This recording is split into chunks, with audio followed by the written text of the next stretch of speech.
Hello friend, welcome back again SYBA class in the subject of Research Methodology in Economics अर्थात द्वितीय वर्ष कला वर्गाच्या अर्थशास्त्रीय संशोधन पद्धती या विषयाच्या व्याख्यानामध्ये मी प्राध्यापक डॉक्टर मनोज कुमार गायकवाड, अर्थशास्त्र विभाग प्रमुख, वसंतराव नाईक महाविद्यालय शहादा आणि अर्थशास्त्र अकादमीच्या वतीने आपलं मनापासून स्वागत करतो. मित्रहो, या विषयाच्या तिसऱ्या प्रकरणाच्या प्राथमिक तथ्यचे जे प्रकार आहेत, प्राथमिक तथ्य संकलनाचे जे प्रकार आहेत त्याबद्दल आपण अध्ययन करतोय. आतापर्यंत आपण 3 प्रकारांचा अभ्यास केला. आता आपल्याला चौथ्या प्रकाराचा अभ्यास करायचा आहे. हा चौथा प्रकार म्हणजे अनुसूची पद्धती, जिला आपण शेड्यूल मेथड असं म्हणतो. या अगोदर आपण मुलाखत पद्धती, प्रश्नावली पद्धती आणि निरीक्षण पद्धती यांचा सखोल अभ्यास केला आहे. प्रश्नावली पद्धतीचा अभ्यास करताना आपण अनुसूची पद्धतीचा सुद्धा उल्लेख केला होता. म्हणजेच प्रश्नावली पद्धती म्हणजे काय आणि अनुसूची पद्धती म्हणजे काय यांच्यामध्ये सूक्ष्म असा भेद आहे. याबद्दल आपण चर्चा करताना असं म्हटलं होतं की प्रश्नावली ही आपण टपालाने सुद्धा पाठवू शकतो उत्तरदात्याकडे आणि उत्तरदाते टपालानेच ती प्रश्नावली भरून आपल्याकडे पुन्हा पाठवू शकतात. परंतु अनुसूचीमध्ये असं नसतं. कारण प्रश्नावलीचा व्यवहार टपालाने केला तर त्यामध्ये प्रश्नावली ही पूर्ण भरून येईलच की नाही याची शाश्वती देता येत नाही. तसेच प्रश्नांची उत्तरे पूर्ण आणि बरोबर आणि विश्वसनीय असतीलच की नाही याबद्दलही खात्री देता येत नाही. परंतु अनुसूची तयार करत असताना किंवा प्राथमिक तथ्यांचं संकलन करताना अनुसूची पद्धतीचा वापर करताना संशोधनकर्त्याला स्वतःला अनुसूची भरण्यासाठी प्रत्यक्ष उत्तरदात्यांकडे आपल्या संशोधन क्षेत्रामध्ये जावं लागतं. उत्तरदाते जे उत्तर देतात ते आपल्याला नोंद करावे लागतं, त्याचं टिपण करावं लागतं किंवा संशोधकाला ते स्वतः लिहावं लागतं. त्यामुळे प्रश्नावलीमध्ये आणि अनुसूचीमध्ये हा मूलभूत असा फरक आहे. आणि म्हणून प्रश्नावलीतून मिळणारं प्राथमिक तथ्य त्याहीपेक्षा अनुसूचीतून प्राप्त होणारं प्राथमिक माहिती किंवा प्राथमिक तथ्य संकलन हे विश्वसनीय असते असं तज्ज्ञांचं मत आहे. या अनुषंगानं प्रश्नावलीच्या संदर्भात अभ्यास करताना आपण विविध प्रकारच्या प्रश्नावलींचा अभ्यास केला. प्रश्नावली तयार करण्याच्या प्रक्रियेचा पण अभ्यास केला. आदर्श अशा प्रकारची प्रश्नावली कशी असू शकते याबद्दलही आपण चर्चा केली. प्रश्नावली निर्माण करण्याची प्रक्रिया काय असते याबद्दलही आपण चर्चा केली.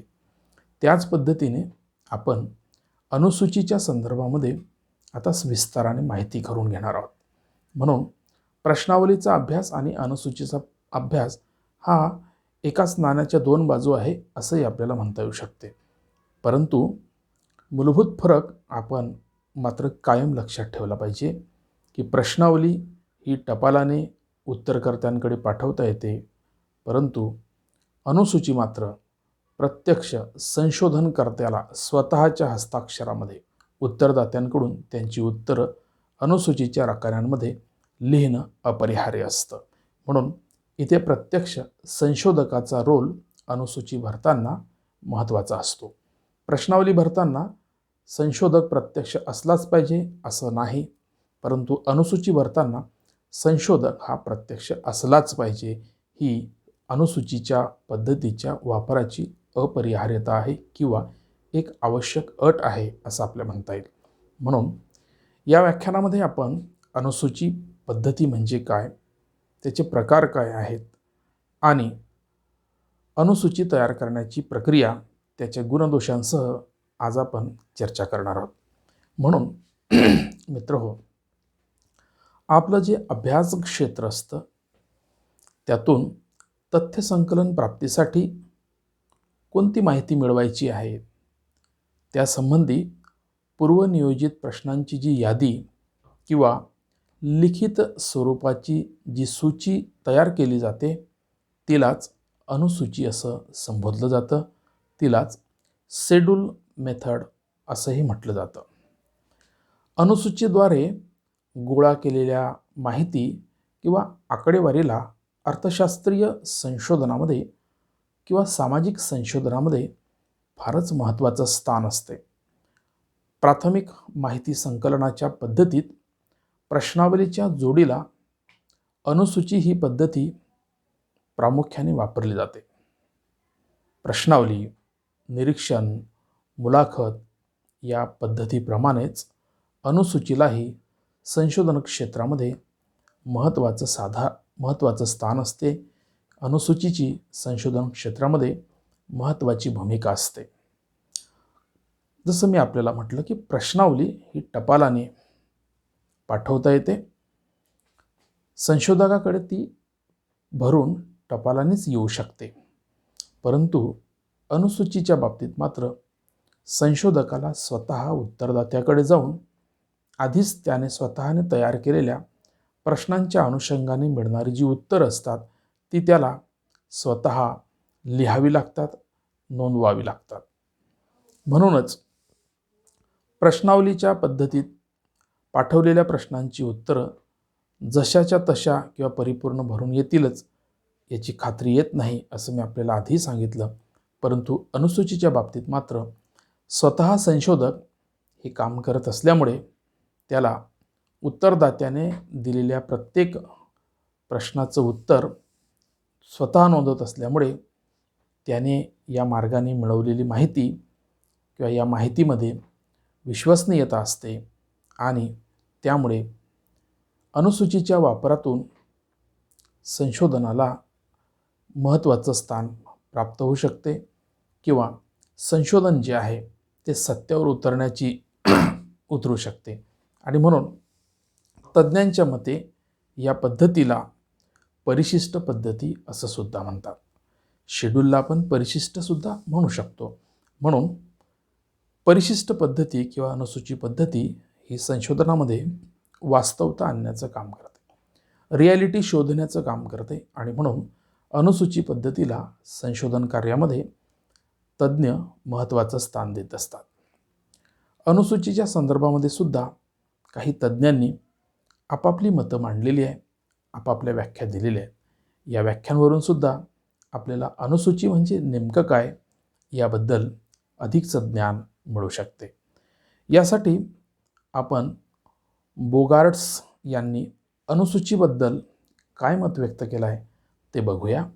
बोगार्ट्स असं म्हणतात की अनुसूची ही अशी तथ्ये प्राप्त करणाऱ्या औपचारिक पद्धतीचं प्रतिनिधित्व करते की जे वस्तुनिष्ठ स्वरूपात सहजतेने ओळखता येणारे असून अनुसूची स्वतः संशोधक भरण्याचे कार्य करतो.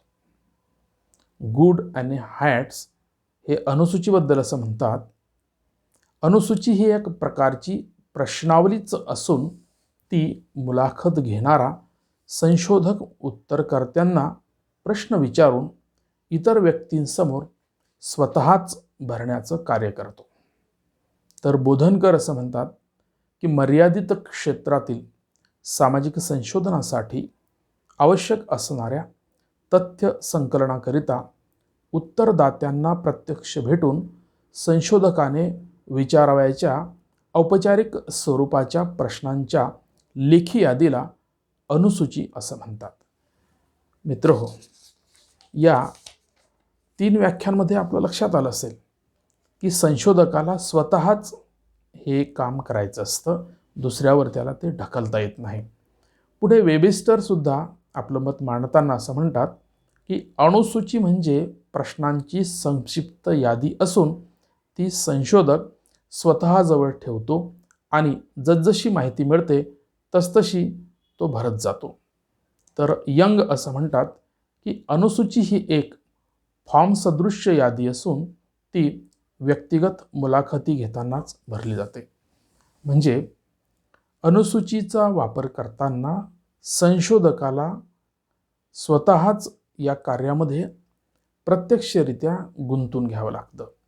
स्वतःच संशोधकाला या अनुसूचीच्या पद्धतीचा वापर करताना माहितीचं संकलन करावं लागतं. अप्रत्यक्षरित्या त्याला कोणतंही काम करता येत नाही. म्हणून प्रश्नावलीमध्ये त्याचा अप्रत्यक्ष रोल असू शकतो, परंतु अनुसूचीमध्ये मात्र प्रत्यक्ष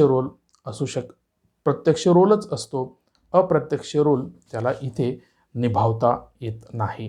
म्हणून 6-7 तज्ज्ञांनी आपल्याला अनुसूची म्हणजे काय नेमकं सांगितलेलं आहे. ते आपण अनुसूचीचं महत्त्व आपल्याला यावरून किती आहे हे स्पष्ट करता येते.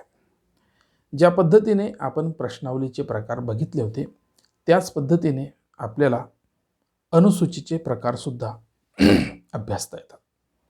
PPTमध्ये आपण अनुसूचीचे 5 प्रकार दर्शवलेले आहेत, ज्यामध्ये मुलाखत अनुसूची, निरीक्षण अनुसूची पद्धती, मूल्यमापनात्मक अनुसूची पद्धती, संस्थात्मक सर्वेक्षण अनुसूची पद्धती, प्रलेखीय अनुसूची पद्धती. हे जे शब्द आपण वापरतो आहे हे प्रश्नावली तयार करताना सुद्धा या शब्दांचा आपण उल्लेख केलेला आहे, परंतु त्या ठिकाणी क्वेश्चनायर म्हणून आपण याचा उल्लेख करत होतो किंवा त्या संदर्भातून आपण त्याकडे बघत होतो. या ठिकाणी आपण शेड्यूल म्हणून या अर्थाने या शब्दांकडे, या टर्म्सकडे आपण बघणार आहोत. म्हणून अनुसूचीचे 5 प्रकार आपल्याला सांगितलेले आहे. Types of schedule method. प्राथमिक तथ्य संकलनाची अनुसूची हे एक लोकप्रिय, प्रभावी व उपयुक्त पद्धती आहे असं तज्ज्ञांनी म्हटलं आहे. संशोधनाच्या विषयानुसार कोणत्या प्रकारची अनुसूची पद्धत वापरायची हे प्रत्येक संशोधकाला ठरवावं लागतं. म्हणजेच विषयनिहाय, संशोधनाच्या विषयनिहाय अनुसूचीचा प्रकार हा वेगवेगळा आपल्याला वापरता येतो. असे अनेक पर्याय संशोधन पद्धतीमध्ये आपल्याला अनुसूची पद्धतीतून निवडता येतात.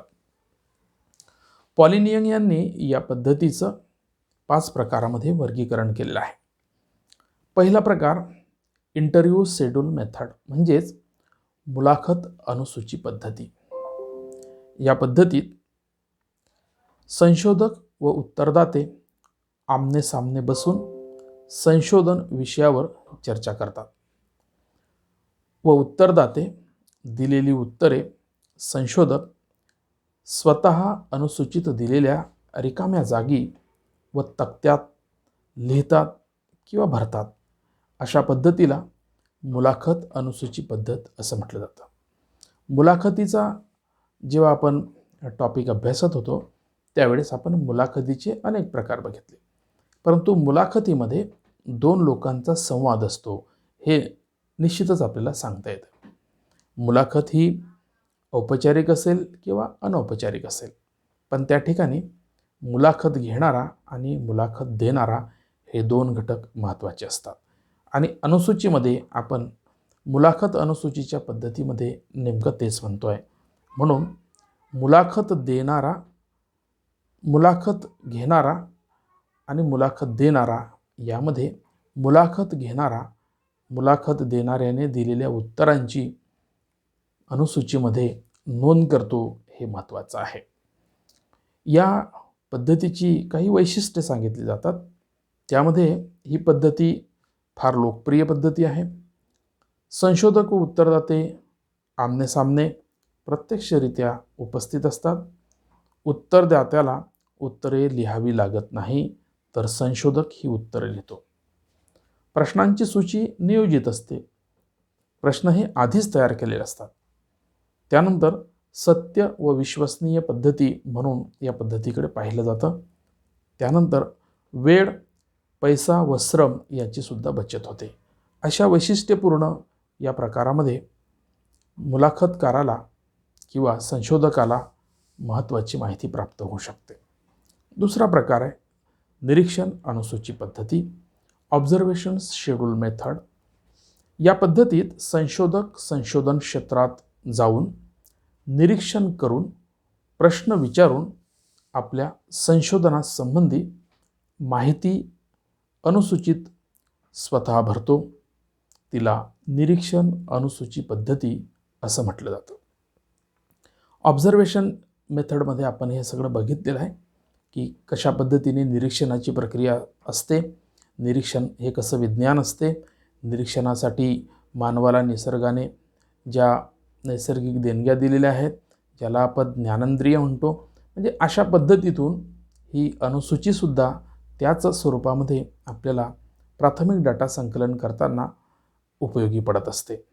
या निरीक्षण पद्धतीची सुद्धा काही वैशिष्ट्ये सांगितली जातात. यामध्ये या पद्धतीत स्वाभाविकपणे निरीक्षण करून विश्वसनीय तथ्य मिळतात. अनुसूचित प्रश्न कमी असतात, फक्त ठळक मुद्द्यांचाच समावेश अनुसूचीमध्ये केला जातो. तसेच जास्तीत जास्त निरीक्षणावर भर असतो, त्यामुळे परिस्थितीचे वास्तव भान राहते किंवा वास्तव परिस्थितीचं सुद्धा आपल्याला अवलोकन करता येते. त्यानंतर ही पद्धती अत्यंत कमी खर्चिक आहे असं म्हटलं जातं. त्यानंतर तिसरा जो प्रकार आहे तो मूल्यमापनात्मक अनुसूची पद्धती, ज्याला इव्हॅल्युएशन शेड्यूल मेथड असं सुद्धा म्हटलं जातं. ज्या पद्धतीत एखाद्या विशिष्ट घटनेचा वा समूहाचे मूल्यमापन करण्याचा उद्देश असतो, अशा उद्देशाच्या हेतुपूर्तीसाठी जी अनुसूची तयार केली जाते त्या पद्धतीला मूल्यमापनात्मक अनुसूची असे म्हणतात. जेव्हा एखाद्या घटनेचे अथवा समूहाचे संख्यात्मक मापन करायचे असते तेव्हा या पद्धतीचा वापर केला जातो. आपण त्याला क्वांटिटेटिव्ह मेथड असं म्हटलेलं आहे. संख्यात्मक मापनाच्या पद्धतीमध्ये आपण या मूल्यमापनात्मक अनुसूचीचा वापर करतो. म्हणजे विशिष्ट घटना किंवा समूहाचा अभ्यास करण्यासाठी याचा वापर आपण करत असतो. या मूल्यमापनात्मक अनुसूचीच्या पद्धतीचे सुद्धा काही वैशिष्ट्ये आहेत, ज्यामध्ये अनुसूचित संख्यात्मक प्रश्नांचा समावेश केलेला असतो. आर्थिक व सामाजिक संशोधनासाठी हे पद्धती अत्यंत उपयुक्त असते. तसेच एकाच वेळेस समूहाचे मूल्यमापन करता येते. तसेच विश्वसनीय निष्कर्ष उपलब्ध होत असतात. त्यानंतर चौथा जो प्रकार आहे तो संख्यात्मक सर्वेक्षण अनुसूची पद्धतीचा आहे. म्हणजे institutional survey method, schedule method असं त्याला म्हटलं जातं. ज्या पद्धतीत एखाद्या विशिष्ट संस्थांच्या मूल्यमापनाच्या उद्देशाने अनुसूचीचा वापर तथ्य संकलनासाठी केला जातो, तेव्हा त्या पद्धतीला संस्थात्मक सर्वेक्षण अनुसूची पद्धत असं म्हटलं जातं. अनेक प्रकारच्या संस्थात्मक अभ्यासाचा आपण प्रयोग करत असतो किंवा संस्थात्मक अभ्यासाचा आपण संशोधनासाठी त्याची निवड करत असतो. उदाहरणार्थ संस्थात्मक अभ्यासांमध्ये बँकांचा समावेश होतो, वित्तीय संस्थांचा समावेश होतो, कृषी उत्पन्न बाजार समित्यांचा समावेश होतो, पतपेढ्यांचा समावेश होतो, राजकीय संस्थांचा समावेश होतो, अनुसूचित अन्य प्रकारच्या ज्या संस्था असतात त्यांचासुद्धा आपल्याला अभ्यासासाठी उपयोग होऊ शकतो. आणि म्हणून संस्थात्मक सर्वेक्षण अनुसूची ही सुद्धा अभ्यासासाठी उपयुक्त ठरते. या सर्वेक्षण पद्धतीची सुद्धा काही वैशिष्ट्ये आपल्याला सांगता येतात. यामध्ये विशिष्ट संस्थांची कार्यपद्धती व समस्या इत्यादीची तपासणी करता येऊ शकते. तसेच संस्थांच्या कार्यपद्धती व समस्यांवर उपाययोजना सांगता येऊ शकतात. त्यानंतर या संस्थांचा अभ्यास करताना गोपनीय व विश्वसनीयता राखली जाऊ शकते. त्यानंतर या सर्वेक्षणाद्वारे संबंधित व्यापक व विस्तृत अशी तथ्ये प्राप्त होत असतात. यानंतर पाचवा जो प्रकार आहे प्रलेखीय अनुसूची पद्धती, ज्याला आपण डॉक्युमेंटरी शेड्यूल मेथड असं म्हणतो. ज्या पद्धतीत कागदपत्रे, शासकीय आलेख, आत्मकथा, दैनंदिनी इत्यादी लिखित पुराव्यावरून तथ्य संकलनासाठी अनुसूची तयार केली जाते, तेव्हा या पद्धतीला प्रलेखीय अनुसूची किंवा डॉक्युमेंटरी शेड्यूल मेथड असं म्हटलं जातं. आता या संदर्भात आपण असं म्हटलेलं आहे की ही प्रलेखीय अनुसूची ऐतिहासिक संशोधनामध्ये जास्त महत्त्वाची दिसून येते, कारण अनेक प्रकारचे शिलालेख, ताम्रलेख, ताम्रपट, वेगवेगळ्या प्रकारच्या अर्वाचीन, प्राचीन, मध्ययुगीन या कालखंडातील ऐतिहासिक नोंदी ज्या आहेत ते या पद्धतीमध्ये अभ्यासता येऊ शकतात. यासाठी जी अनुसूची तयार केली जाते त्याला आपण प्रलेखीय अनुसूची पद्धती असं म्हणतो. या पद्धतीची सुद्धा काही वैशिष्ट्ये आहेत, ज्यामध्ये लिखित स्वरूपात असलेल्या ऐतिहासिक तथ्यांचा वापर या पद्धतीतून करता येतो. त्यानंतर दैनंदिनी, चरित्रे, आत्मकथनाद्वारे सुद्धा आपल्याला या पद्धतीत प्रश्नांची उत्तरे शोधता येतात. त्यानंतर वास्तव व विश्वसनीय तथ्ये यामधून आपल्याला उपलब्ध होतात. अशा रीतीने या 5 प्रकारांच्या मधून आपल्याला अनुसूचीचं महत्त्व किती आहे हे समजतं आणि वेगवेगळ्या संशोधनामध्ये या वेगवेगळ्या पद्धतीचा वापर आपल्याला संशोधन कार्य पुढे नेण्यासाठी किंवा उत्कृष्ट संशोधन करण्यासाठी किंवा संशोधनात सत्यता निर्माण करण्यासाठी या अनुसूची पद्धतीचा वापर करता येऊ शकतो. आता आपण अनुसूची निर्मितीची प्रक्रिया नेमकी कशी असते, प्रोसेस ऑफ शेड्यूल कसं असते, त्याबद्दलही आपल्याला जाणून घेणं आवश्यक आहे. मित्रहो, आपण पाहिलं की अनुसूची ही पूर्वलिखित प्रश्नांची यादी किंवा सूची असते. तसंच एखाद्या अर्थशास्त्री व सामाजिक संशोधनासाठी प्राथमिक स्तरावर माहिती संग्रहित करण्यासाठी मुलाखत, निरीक्षण, प्रश्नावली या साधनांप्रमाणेच अनुसूचीचा सुद्धा वापर केला जातो, हे आपण पाहिलं. आणि ही पद्धतीसुद्धा इतर पद्धतींपेक्षा थोडी लोकप्रिय आहे असंही आपण म्हटलं.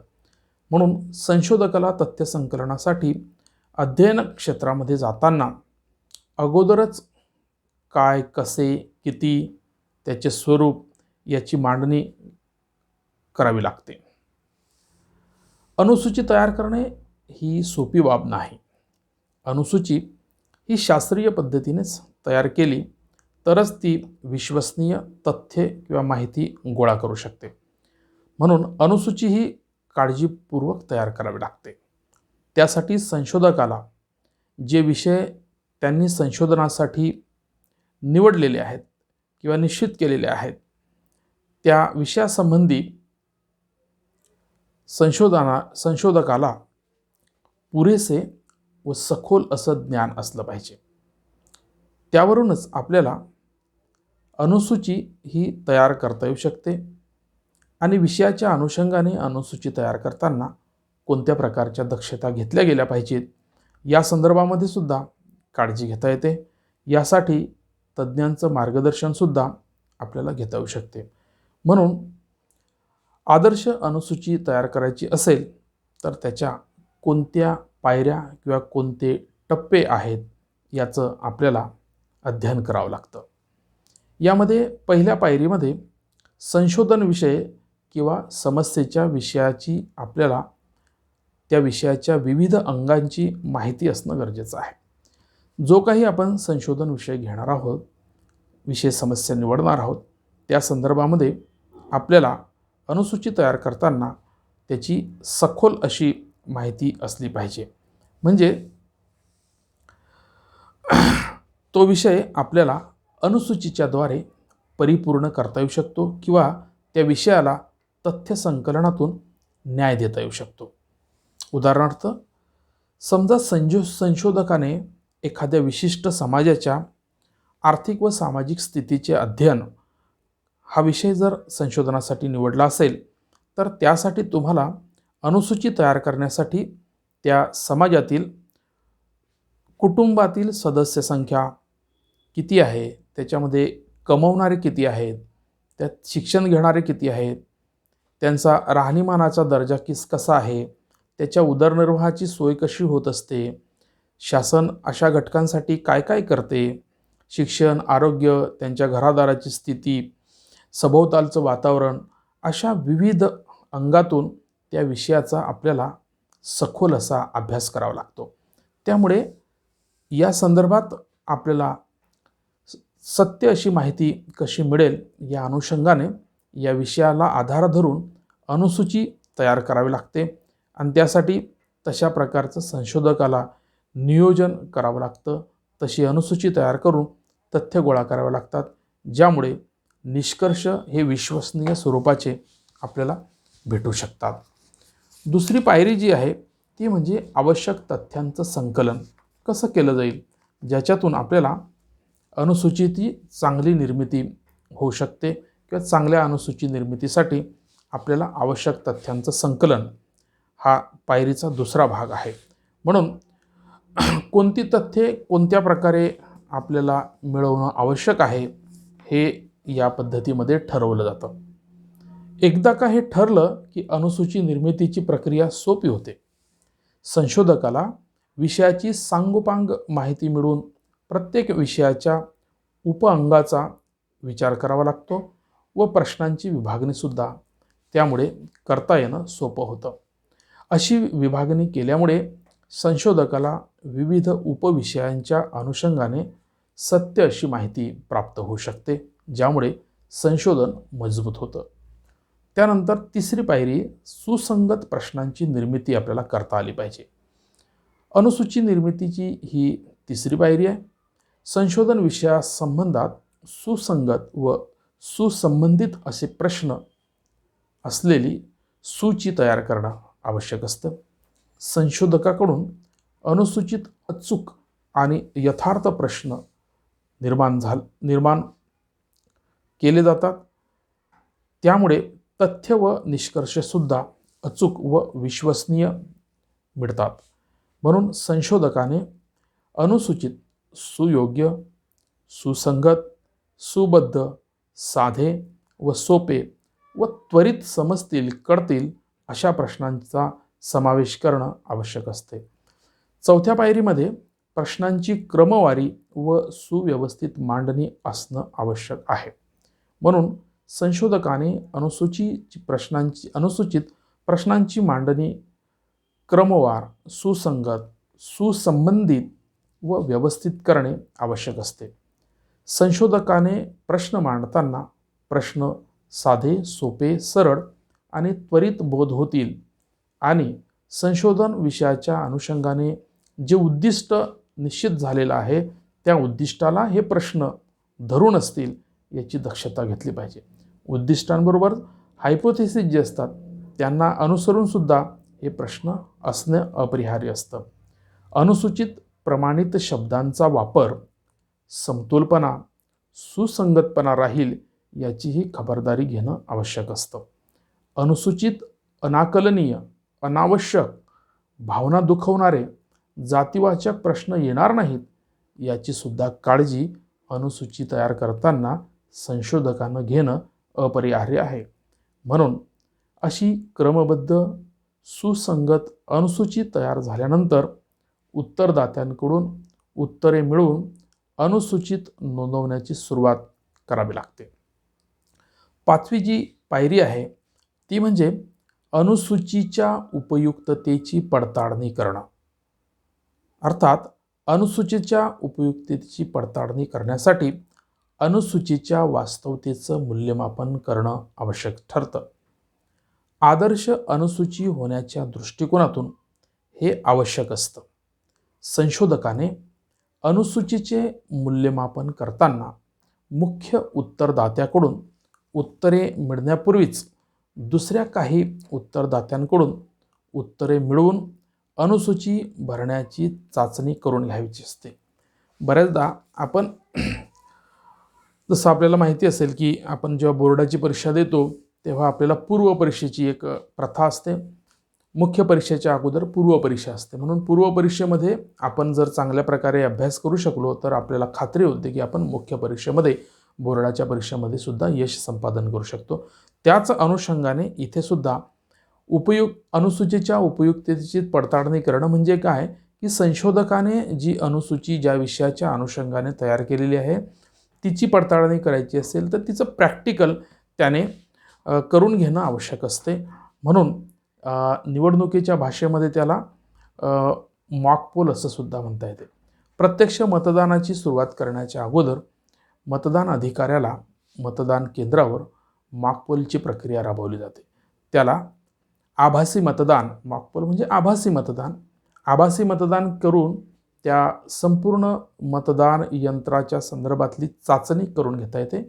मतदान यंत्र त्याच्या संबंधित असणाऱ्या सप्लिमेंटरी ज्या मशिनरी असतात त्या योग्य पद्धतीने काम करतायत की नाही याची त्याला खात्री होते.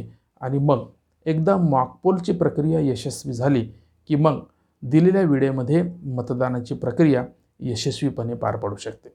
म्हणजेच मतदान प्रक्रियेच्या मॉक पोलचं उदाहरण जर तुम्ही इथे अनुसूची पडताळणीच्या मध्ये लागू केलं तर तुमच्या हे लक्षात येईल की जर अनुसूची पडताळणीमध्ये किंवा मॉक पोलमध्ये जर यशस्वी ठरली तर संशोधन प्रक्रियेमध्ये प्रत्यक्षामध्ये जेव्हा या अनुसूचीचा वापर होतो तेव्हा त्या संशोधनाला अत्यंत महत्त्वाची अशी माहिती या पद्धतीतून संकलित होऊन संशोधन विषय अत्यंत मजबूत होतो. हे आपल्याला सांगणं गरजेचं आहे किंवा याची सांगण्याची गरज नाही आहे आपल्याला की मॉक पोल पद्धतीने त्याची पडताळणी केली तर अनुसूची ही परफेक्ट आहे, करेक्ट आहे आणि संशोधन यातून फार फुलून दिसणार आहे, क्वालिटीचं निर्माण होणार आहे. आणि म्हणून चुकीचे, अनाकलनीय, क्रमबद्ध नसलेले प्रश्न काढून घेऊन नवीन संबंधित प्रश्न अनुसूचित टाकता येतात व अनुसूचीची उपयुक्तता व विश्वसनीयता यातून वाढू शकते.